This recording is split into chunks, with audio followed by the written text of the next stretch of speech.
This is Lunchtime Agenda. Hello and welcome to Lunchtime Agenda. I'm Tom Connell. The carbon tax has dominated Australian politics since the 2010 election. Now it is inching towards its decline. The government has reintroduced the repeal legislation in the Parliament today with an aim to getting the legislation passed in the Senate in July. That will of course be the first time the government has the numbers in the Senate because Labor and the Greens will lose their grip on the upper house. Repealing the carbon tax will reduce the cost of living, make jobs more secure and improve the competitive position of our country. That's what it does. It reduces the cost of living, it makes jobs more secure and it improves the competitive position of our country. Now, why would anyone be against that, particularly when it's what the Australian people voted for? Mr Shorten remains in denial of the election result. He is running around, so we're told, telling business that he believes the carbon tax is going to be repealed, and don't worry, he won't try to bring it back. If that's his actual view, there's a simple task: get out of the way in the House and allow your senators to vote for repeal. Certainly a familiar pitch from the coalition. Tony Abbott arguably won office with momentum gained from campaigning against the carbon tax. But while it delivered him votes in September, is it still a major vote winner? A poll from the Climate Institute has found that for the first time, support for the carbon pricing laws, and perhaps that wording was a factor in this outcome.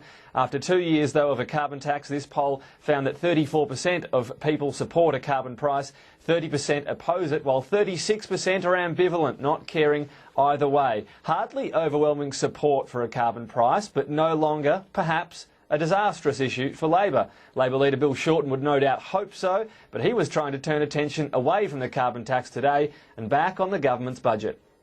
Clive Palmer says he doesn't support the carbon price. Listen, what the government do with the crossbenchers is a matter for the government. But what I do know, most definitely, you could bet your house on it, is that the Abbott government does not want to talk about their unfair budget. Well, for more on this and the rest of the day's political debate, I'm joined here in the studio by Labor Senator Lisa Singh and, of course, Liberal MP Andrew Laming. Thanks both for your time today. Thanks, Tom. Andrew Laming, it felt a little bit like times past today, a stroll down memory lane, if you like, for many journalists. A simple message from Tony Abbott urging Labor to help him, in this case, scrap the carbon tax. But we know, don't we, that this will be repealed already in July. The PM seems to want to talk about what perhaps is a safe topic for him against what perhaps is a bit more precarious, the budget. Well, the carbon tax has to go. 15 million Australians voted late last year. We know it's costing $11 million a day for every delay after July 1. We're just hoping that the Labor Party sees reason before the vote comes to the upper house. When it comes to the poll I spoke about, I'm sure you can pass your own comments on it, but are you surprised by the poll, and is it perhaps because the wrecking ball we were told about didn't quite arrive in terms of the economy? There were some colourful adjectives to describe the tax, but in reality $550 on average per family is cut and dried. Look, I think people now realise it's a government determined to get rid of this tax, and in many ways people are less concerned about it because they know the Prime Minister's going to get on with the job and get rid of it. Lisa Singh, Labor appears somewhat in no man's land here. Bill Shorten is apparently telling business leaders that it will go, the carbon tax will go, even though he won't help it to go, reassuring them, if you like. But Labor, of course, then opposed the direct action plan come July, and there's no firm Labor policy at the moment to replace it. So is Labor going to look like it's not actually promoting anything on climate change? Oh, no, not at all, Tom. This is a complete distraction by Tony Abbott at a time when his budget is going down like a lead balloon. It is very unpopular with the Australian people, so he's bringing this issue back on the agenda. Labor's policy has always been clear, and that is to support an emissions trading scheme. We said that the carbon tax would come to an end. An emissions trading scheme is what should replace it, which is what we see the world going to. But specifically in July,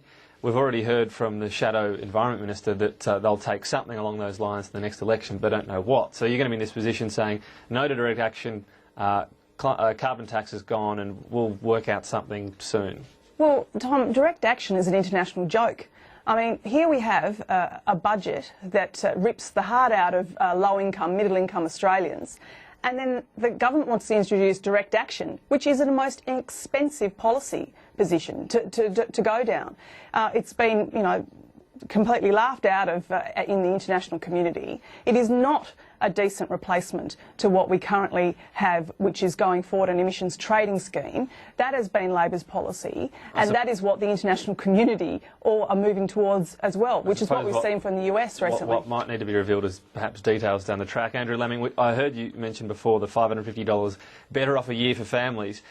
Now, that's true when it comes to the carbon tax, but look at the people as a whole and factoring in the budget. You can't say that any longer, can you, in terms of you coming to government?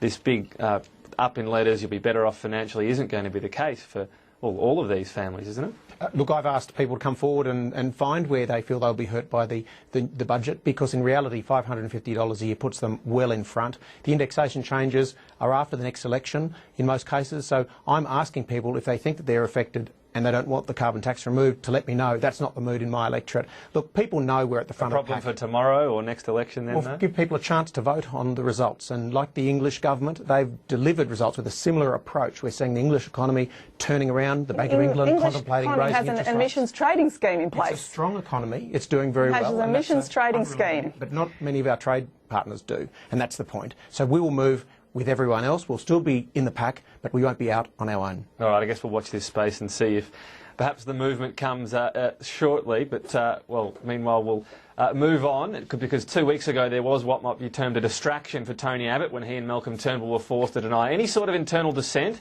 Now it's Bill Shorten's turn. Troy Bramston from The Australian has penned an article claiming the opposition leader is being undermined by Anthony Albanese, who has, according to Troy Bramston, been backgrounding journalists, telling them that Bill Shorten is not doing a good job as opposition leader. This claim has been denied by both men. Take a look. Not at all. Anthony's doing an excellent job, a standout job as Shadow Infrastructure and Transport spokesperson. I and Anthony and the whole Labor team are focused on exposing this unfair budget and the rotten priorities of this government who lied their way into office. I don't believe it's happened at all. Troy Bramston, of course, is a failed factional operative who's now become a writer of fiction. The truth is that I've been very loyal to Bill. Bill knows that, and he said that this morning. What this morning's article is a series of assertions and hearsay with nothing to back it up. And you can see that full interview again with Anthony Albanese on PM Agenda this afternoon with our political editor David Spears. But I'll ask our panel in Lunchtime Agenda for some reaction on that. Lisa Singh, have you ever been perhaps helpfully informed that Bill Shorten isn't doing a great job by someone within the party? Are there any whispers out there? Absolutely not. I mean, I haven't read Bramston's article, but this is complete rubbish. We are an incredibly cohesive team, and I think if you compare it to the government's team, you see a stark difference, where you have the Nationals revolting against the paid parental leave policy because it is unfair, and it comes at a time when the budget's been cut for so many low-income Australians, while $50,000 being given to middle and high-income Australian working families. So therein lies the lack of cohesion. Labor is completely cohesive, and I find it a very strange article. Andrew Laming, the Coalition was pretty keen to play down what I referred to earlier, this supposed dissent, or whatever you might like to call it, between Malcolm Turnbull and Tony Abbott. So you'd be happy to play down this article as well? Look, it's chronic leadership instability for Labor, and they've had that now for years. They were going to fix that, of course, weren't they, with their plebiscite, and so they ended up with People's Choice Albo and Polly's Choice Bill. It hasn't fixed anything at all. I think Bill Shorten is doing a reasonable job as an opposition leader in his first 6 months. When I looked at the article, I couldn't see much germane in it to causing instability, but it's a bit hard to say that a person is on one hand trying to destabilise the leader and on the other hand is planning on leaving politics, so a lot of it didn't add up. OK, well, played a pretty straight bat there, so I think we'll move on. Peter Grester today, a decision, of course, is going to be made on the Australian journalists with this ongoing trial in Egypt. Now, I don't want you to try to obviously just read into the tea leaves or predict or say what might or might not happen, but Andrew Laming, should Australia's general belief, if you like, in freedom of the press mean that the Prime Minister goes further than he normally would on this case in representations in what might happen after whatever decision is handed down today? Should this be a special case, if you like? Look, Australians who care about freedom in journalism and freedom of speech would be absolutely appalled at what's happening in Egypt. And I was delighted to hear from the Prime Minister this morning that he'd had a one-to-one conversation with the new Egyptian president. Did it come a bit late? Did it come a bit late, that conversation? Well, they're now dealing with the president of the day, so that's important. I'm sure there's been communications long before this, but I'm delighted it happened, and it was made pretty forthrightly that we did hold those concerns, but obviously also allowing the court to make its decision. Lisa Singh, I suppose a similar question there. Is this a special case? Do you elevate it, or is, in many of these instances, is the best work done behind the scenes? Well, often it is, but I think the government is a bit late coming to this. I mean, Labor has been calling for action in relation to the release of Peter Greste for some time. I think it would be a very happy day if we saw the release of Peter Greste in the name of freedom of speech for not only Peter but for a number of journalists who find themselves in particular positions like Peter in the world. And I think I'm thinking of his family and his friends who really would be waiting on tender hooks in the hope that he is released and returned, and I hope that day comes very soon. Yeah, well, we're likely to get a decision from about 5:30 Australian Eastern Time, so of course we'll bring any of those decisions to the viewers at hand as soon as we can. Just quickly on, again, a similar area, citizenship issue, this potential push from the government to perhaps have stronger laws to revoke citizenship on people, Australians who perhaps fight overseas in these terror groups. A very brief response from both of you. Are stronger laws needed, and would you support them? I'd support stronger laws. Looking at revoking citizenship is a big step.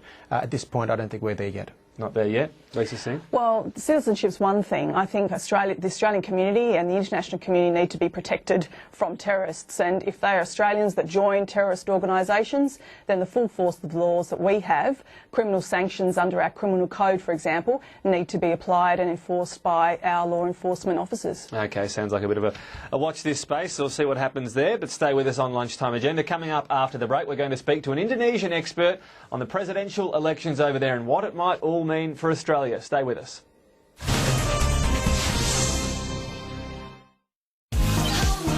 Here's a smart idea from Harpic. Hygienic Plus. The cageless block has better coverage to maintain a clean toilet, with fragrance gel ends for a continuous fresh scent that lasts. Harpic Hygienic Plus. Choose Ford before June 30 and choose the deal you want. $1,000 factory cash back or up to 3 years free scheduled servicing across the entire Ford range on top of already low drive-away prices. So choose the value you want. $1,000 cash back right now or free scheduled services for up to 3 years. But choose fast because you've only got until June 30. Hurry into your participating Ford dealer now. Welcome to Progressive, where we're 100% online. What's that? We call it the bundler. Let's say you need insurance on a couple of cars. We put them together on one policy and you get a discount on both. Wow, 2 in 1. How'd you think of that? Just came to us. What? Visit progressiveonline.com.au to bundle your cars and save. Have you been up all night? I'm looking for hotel deals. Why didn't you just go to Hotels Combined? They compare hundreds of travel sites in seconds. Hotels Combined. Find the best price in seconds at hotelscombined.com. At Origin, we don't just sell energy. We make energy fresh every day. We explore, generate and buy energy so you can get the gas and electricity you need. You need a great website. Why not do it yourself? Make your images look stunning in any of our amazing galleries. Create your stunning website today. Go to Wix.com. It's easy and free. It's time to power up with Battery World's end of financial year sale. Buy one cordless phone battery, get one free. Buy one coin cell battery, get one free. Power up with more bargains galore at Battery World. Keeps you switched on. Over 5 million industry superfund members benefit from employee and employer groups working together. It's a formula that's working. Pick up an Isuzu D-Max with a 5-star end of financial year deal. Like the D-Max 4x4 LSM for just $39,990 drive away. Plus, get a $1,000 gift card across the D-Max range. Visit your Isuzu Ute dealer today. Good news, friends, we have passed the winter solstice. It means from now on the daylight gets longer, the days get slightly warmer, but one thing that is guaranteed to be hot each and every night is Paul Murray Live. Everyone fires up. Nobody's on the fence. There's so much to get going, so we'll fire up. Only on Sky News.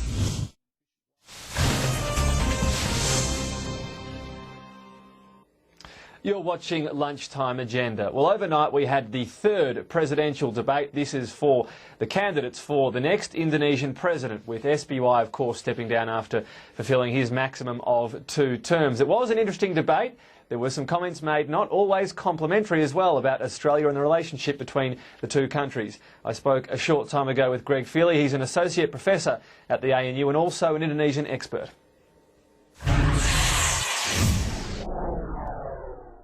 Greg Feely, thanks for your time today. We heard in this debate overnight former military leader Prabowo Subianto makes very interesting comments, particularly in relation to Australia, saying it was Australia to blame for the poor relations between the two countries, and even saying Australia has a phobia about Indonesia. Is this genuine offence over the asylum seeker policy, still fallout over the spying scandal, or some Australia bashing to win a few votes? I think it's a number of things. First of all, it's a very political response by Prabowo, and this was a presidential debate being watched by the nation. So to say that the blame lies with Australia, not with Indonesia, and that was one of the things he said a couple of times, is probably a very savvy thing to say. But I think also he's saying that this phobia towards Indonesia, I think that's also a kind that fits in with the bigger message he's got, in that Indonesia is a serious regional power and that Australia has to have cognizance of this. It was actually a reasonably measured response if we look at the entire set of answers he gave on this Australia issue, because he did say that he wants good relations with all his neighbours, including Australia. He did say he would strive to help Australians to have a better understanding about Indonesia and to not be phobic about the way they approach the bilateral relationship. So I think overall there was nothing in there that should alarm Australian officials. So the response in general a bit friendly then, perhaps a couple of those juicier quotes makes it out to be? That's right. And in fact, the broader context was highly nationalistic. All of the remarks he made during his comments during the debate were actually highly... Which is in keeping with him, isn't it? It is very much in keeping with him, but very much about upholding national sovereignty, about stopping foreigners from ripping off Indonesia's wealth, keeping more of the wealth within the country. So this was in that context, I think. The favourite, of course, for the election remains Jokowi. He's seen as a friendlier option, perhaps, or most likely, for Australia. But he said in this debate as well that if diplomacy fails over the asylum seeker issue, that Indonesia should consider taking Australia to an international court. Is that a live option, do you think? And does it look as though that this is going to be an ongoing issue, whoever wins this election, for the two countries?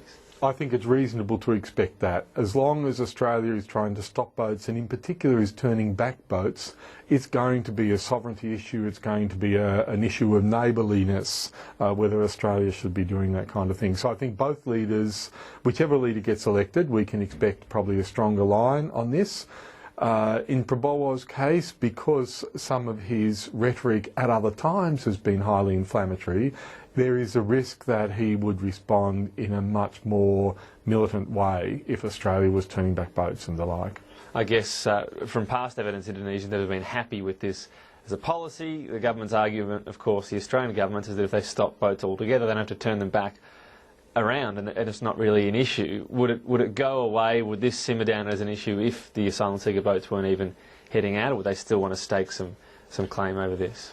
I think the main thing is to do with the measures that Australia takes to stop those boats arriving on Australian soil, and the fact that we are willing to unilaterally turn the boats back. I think that's what causes a great deal of chagrin in Indonesia, and as long as Australia is pursuing a very uncompromising policy, that's likely to irk the Indonesians. And SBY has been very forgiving of that. President Yudhoyono has been forgiving, but I think both of these presidential candidates have indicated that they will take a stronger line on it. Prabowo Subianto also reiterated a protectionist strategy on the economy. Now, if he wins, do you think the trade between the two countries will be somewhat imperilled or reduced? This is one of the topics on which he has had a wide variety of remarks, some of which have indicated that he wants to increase international trade with Indonesia, others have appeared protectionist. So it's a bit hard to know exactly where he would fall. He's certainly created an expectation that he will be a protectionist, a very economically nationalist leader, but nonetheless his own background and indeed his brother, who owns a very large corporation, that has been very much in international capitalism. So it might well be that we've got a much more modulated response once he's elected, and he's just saying these things to get elected. Yeah, again, I guess like any election, you pluck out a few quotes and it can sound one way or another. Just briefly, I suppose the result we've said for a while now, Jokowi has always been favoured. Is he easing slightly in the betting vernacular? In fact, the race is becoming much tighter in the last... It's really become much tighter since the parliamentary elections in early April.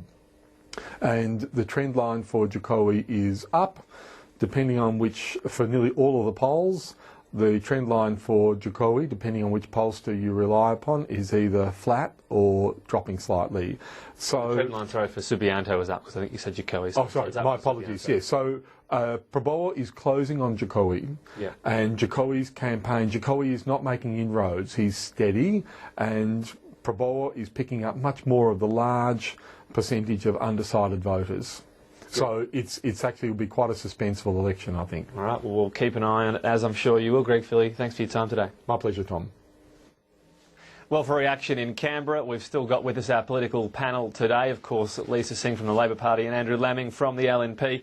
Andrew, this highlights, doesn't it, a few of those, as I said, choiciest sort of comments about Australia there, that whomever wins the election out of these two candidates, is the government going to need to nuance its message, tread more carefully on the asylum seeker issue in particular? I'm confident that Australia's leadership can always work with the Indonesian. That's the strength and depth of our relationship. The fact that we're weighing up a single word the day after a debate is evidence of that. This was an off-the-cuff question without notice from Jokowi, and the response really was predicated with the word maybe, some kind of suspicion or phobia, and here we are focusing on the one word. But what came out of that was a need for a stronger bilateral relationship, more trust, more understanding. I note in this building, barely one single member of parliament actually speaks Bahasa. So, you know, we need much closer cultural connections, and I think every government should have that as their objective and has in the past. But when it comes to these two candidates, I mean, Prabowo Subianto has always been this protectionist candidate, a lot of national themes or nationalist themes, but we haven't heard much of that from Jokowi. So don't you see that even the fact that he's even willing to talk about potential action in the international court over asylum seekers at this particular issue, at the very least, tread more carefully perhaps in the future without the much described best friend of Australia, SBY? Well, the presidency is a decision for Indonesia, and we work with whatever leadership they elect. But the important point is that conversations for a national audience held in a presidential debate are going to be slightly different to the communication that you'll often see between governments post-election. Lisa Singh, that's true, isn't it? Because we have seen some very tough rhetoric, even from the current Indonesian leadership, not exactly backed up with anything too dramatic, albeit there was some pretty strong reaction to the spying scandal. But when it comes to the asylum seeker issue, well, the boats have just about stopped anyway.